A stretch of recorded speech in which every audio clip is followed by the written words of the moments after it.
तुमने कभी नोटिस किया है कि हर बड़ी ग्लोबल प्रॉब्लम के बाद रूल्स और ज्यादा स्ट्रिक्ट हो जाते हैं और फ्रीडम बिल्कुल ही कम हो जाती है। जैसे कि 9/11 के बाद ही देखो क्या हुआ। एयरपोर्ट्स पर हर बंदा सस्पेक्ट बन गया और फिर 2008 का फाइनेंशियल क्रैश। बैंक्स बच गए लेकिन लोग बैंकरप्ट हो गए। फिर कोविड आया, लॉकडाउन लग गया, लोग घरों में बंद हो गए, ट्रैकिंग और एप्स कॉमन हो गए। ये कोइंसिडेंस है या इसके पीछे भी कोई कहानी है? देखो, अगर मैं तुम्हें ये कहूँ कि हर बड़ी ग्लोबल क्राइसिस, हर वॉर, हर फाइनेंशियल कोलैप्स, हर सॉल्यूशन सिर्फ एक्सीडेंट नहीं बल्कि एक स्टेप बाय स्टेप प्लान का हिस्सा है। कौन सा प्लान?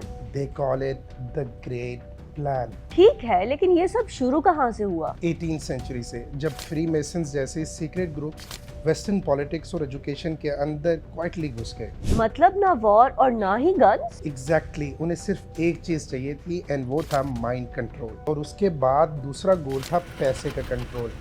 बिग बैंक्स बनाए गए, 1913 में फेडरल रिजर्व बना और for the first time in history दुनिया का पैसा गवर्नमेंट के हाथ से निकलकर प्राइवेट इंस्टीट्यूशंस और कुछ फैमिलीज के हाथ में चला गया। And what about the world war? अब वो तो प्लान नहीं था ना? नहीं, प्लान तो नहीं था, मगर दुनिया को रीराइट करने का एक परफेक्ट एक्सक्यूज था।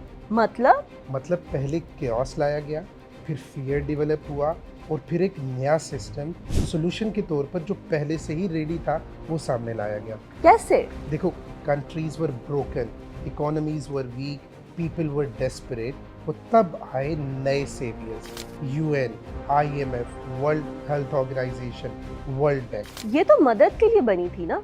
हर पिंजरा पहले सेफ्टी ही के नाम पर बेचा जाता है, मगर लोग रेजिस्ट क्यों नहीं करते? क्योंकि उन्हें डिस्ट्रैक्ट कर दिया गया। हॉलीवुड के थ्रू, मूवीज के थ्रू, म्यूजिक, ब्रेकिंग न्यूज, तुम्हें इतना एंटरटेन रखा गया कि तुम सोचना ही भूल गए। और टेक्नोलॉजी? ये सबसे स्मार्ट फेज है जो आज हमारे सामने है। तुम अपनी लोकेशन खुद शेयर करते हो, अपना डाटा खुद देते हो और अपनी हैबिट्स खुद सोशल मीडिया के ऊपर अपलोड करते हो। मतलब स्पाइंग भी वॉलंटरी? एग्जैक्टली। अब कंट्रोल फोर्स से नहीं बल्कि कन्वीनियंस से होता है। What about agenda 2030? Agenda 2030 is the last nail in the coffin.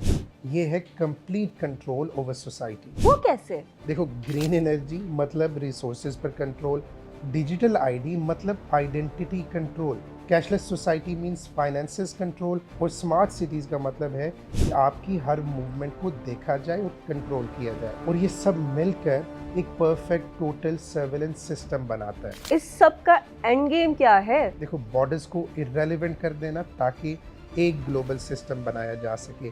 One rule, one bank, one leader, one ideology means obey for the common good. और ये सब किसने बिल्ड किया? देखो, फाउंडेशन रखी फ्री मेसन्स ने, फिर फंडिंग हुई सेंट्रल बैंक्स के थ्रू, देन टूल दिया टेक्नोलॉजी ने और एग्जीक्यूशन हो रही है एजेंडा 2030 से। सब एक ही रेड थ्रेड को फॉलो करते हैं and that is order out of chaos.